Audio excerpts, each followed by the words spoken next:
Okay, so user complaints is that this label maker burns through AA batteries. I don't know. Insert person who loves eating potatoes here. This label maker is a potato eater. So what I'm going to be doing today is replacing the need for AA batteries with a lithium-ion battery pack. We have some information regarding the power options for this label maker here. So if you, I don't know if it's readable, but it says 7.4 volts, 1400 milliamp hour is their dedicated lithium ion battery pack. And that's real cool because it tells me that this thing can take a lithium ion battery pack. And 7.4 volt nominal means that there are two cells in series. So this battery pack I had constructed earlier is actually a suitable candidate for powering that bad boy. So I had a separate power supply that I abducted this plug from. So I'm going to be basically reversing this. These guys are in parallel right now. They need to be in series. And then grafting that plug on the end and using it to power this device. So I'm going to undo my shoddy electrical tape. Keep them together. And in making them series instead of parallel, we are increasing the danger of this precarious system. Where is my soldering iron? Soldering iron's here. And the reason for that is that the outer casing of these cells is ground. So the moment we reverse it, now you have the chance of them shorting out on each other. And that's how you get fires. So we are going to be wrapping the cells around with electrical tape after doing that. So we got our solder here.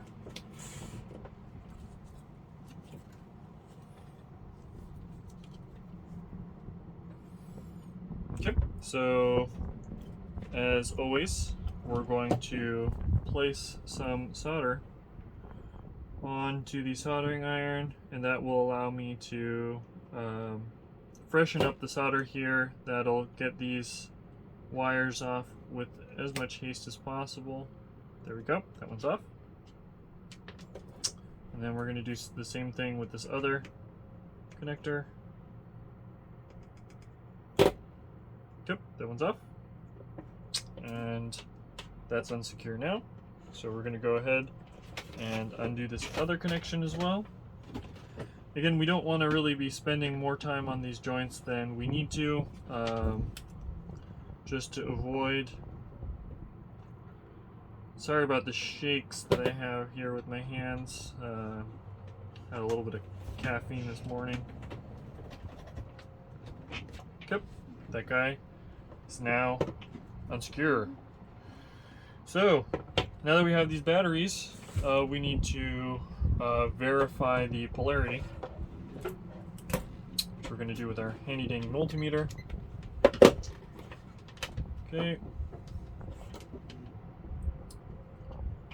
So, whoa, what's going on here? Why are you doing this to me? All right, so negative 4.92. Yeah. So that's the proper orientation. So we're going to label these cells. Yeah. This is negative, plus, it's concentrated, negative, so I did like plus, 50, water, negative, plus, negative, plus. Okay, so we've labeled it all over, so no matter where we look on it, we know what the really nasty polarity is. towels on here first. It's a little dusty.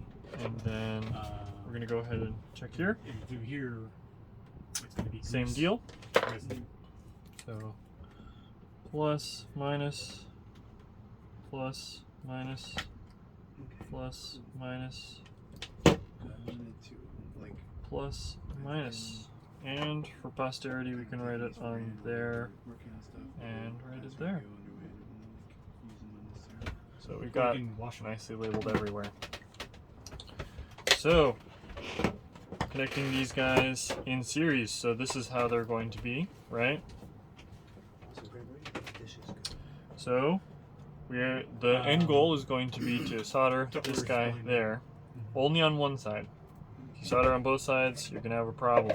So we're going to look for a suitable side to attach these together. This would probably be ideal. So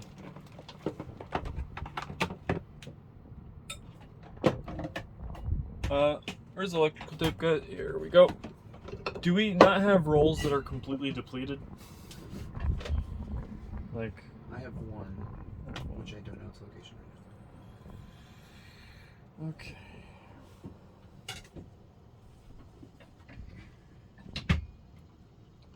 Alright, so we're gonna wrap one of these completely in electrical tape just to make sure that it has no chance of arcing or grounding out. And you only really need to do this with one of them. I mean, if you have the electrical tape to spare, which I don't, you can get away with doing one. Ideally, you would do both just so that there's no chance of them arcing on each other and shorting out. And again, we want to just avoid anything to do with the remote possibility of a lithium fire, which would be awful, awful, awful, awful. So whenever we're making these packs, you want to make sure that you're never storing them where you can't keep eyes on them. Because if you can't keep eyes on them, you don't know what temperature is there at all. And you don't want to be storing these guys in a high temperature environment either. Which, with the boat, you never know what the temperature is hidden in some strange void of the boat. So, avoid doing that. So next up, we're going to be looking at, if we put this in this orientation, you can see that this blob is going to be contacting the casing there. So we cannot keep it in that orientation. This orientation is probably most ideal. There we go. We have the appearance of a new Challenger here.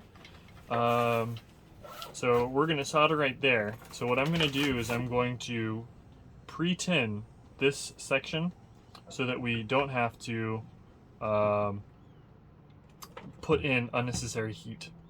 I'm going to do that second. First, I'm going to heat up this joint, pre-tin there, and go from there. So that's what we're going to do that right now, and you're going to see what that looks like. So I'm going to tin the soldering iron, tin here. As soon as it starts sucking up in that wire, okay, that's sucked up. So now I have the soldering iron as hot as it'll go, right? Going to feed that with some solder, and that's it. So next up, we're going to just hit both sections. That's it. And that I'm going to get a close-up here in a second for you, just so you can see what that joint looks like. So you can see there, we've got a nice shiny blob. I saw the solder adhere, and you can see that these are all a nice solder joints. So let's make sure that battery is not connected. Okay.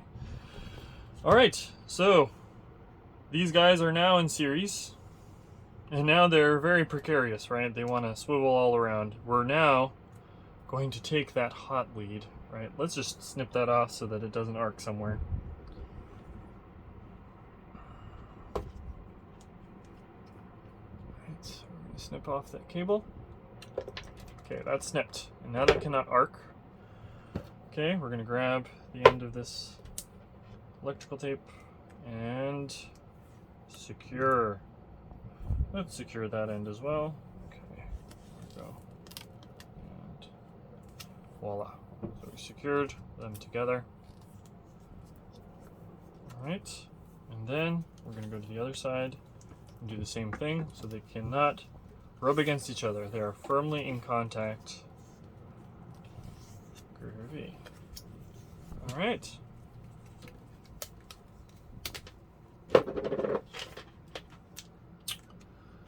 And that's that. So now we have a hot and a ground, and we are ready to put that plug on. So we're going to strip the smallest section of this.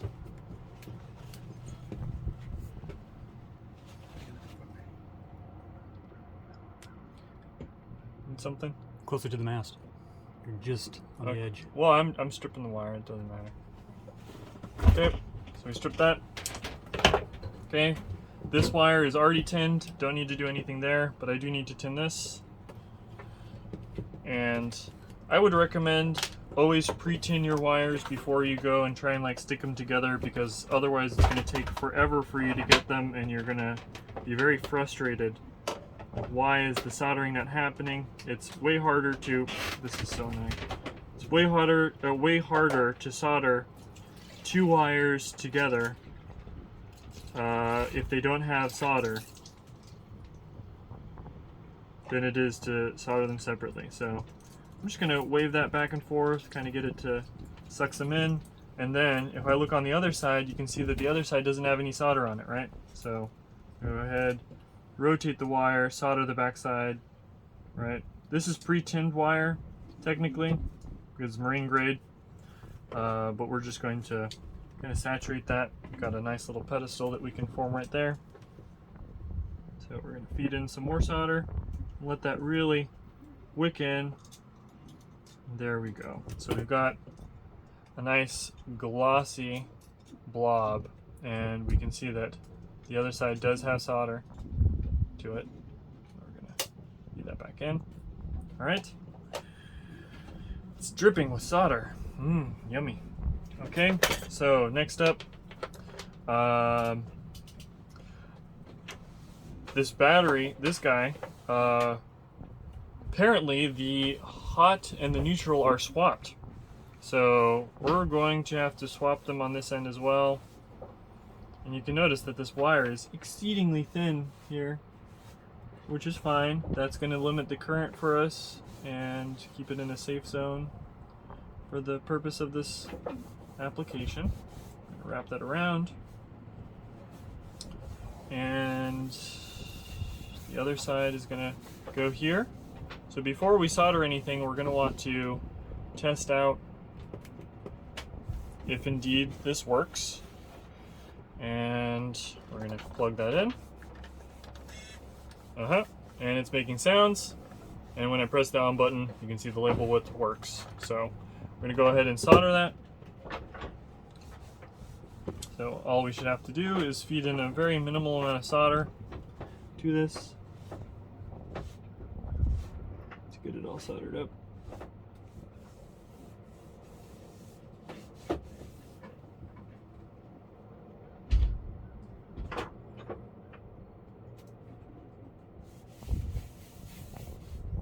Yep, that's soldered.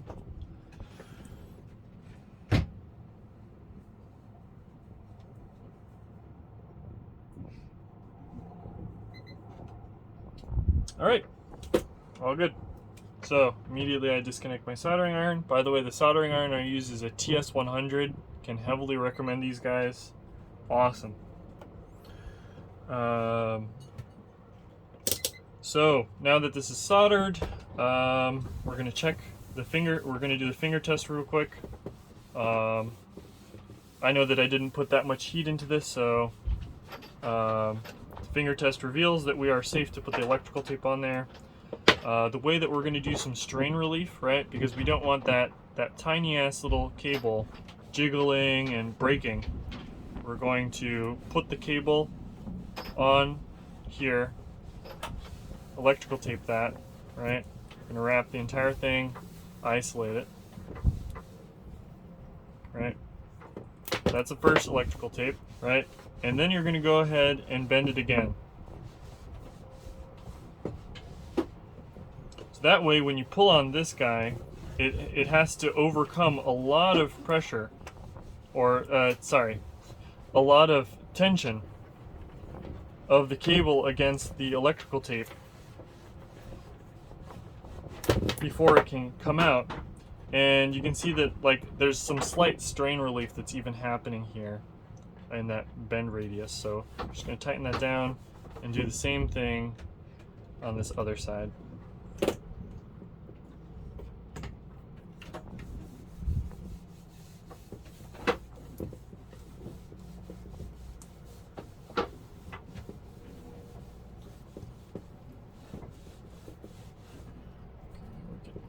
Bend it upon itself, and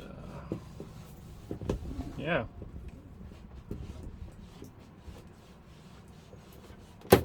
That's good to go. Right there. Actually, let's do a little more here. I don't like that this side is a little sharp, so we don't want the battery itself cutting off the cable.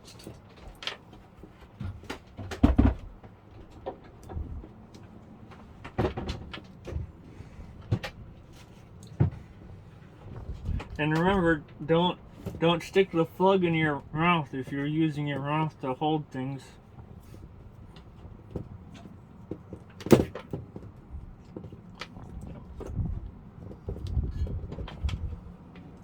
All right. So that's that. Now when we connect this, it works.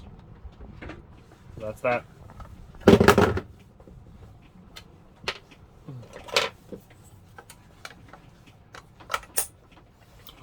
Thanks for watching.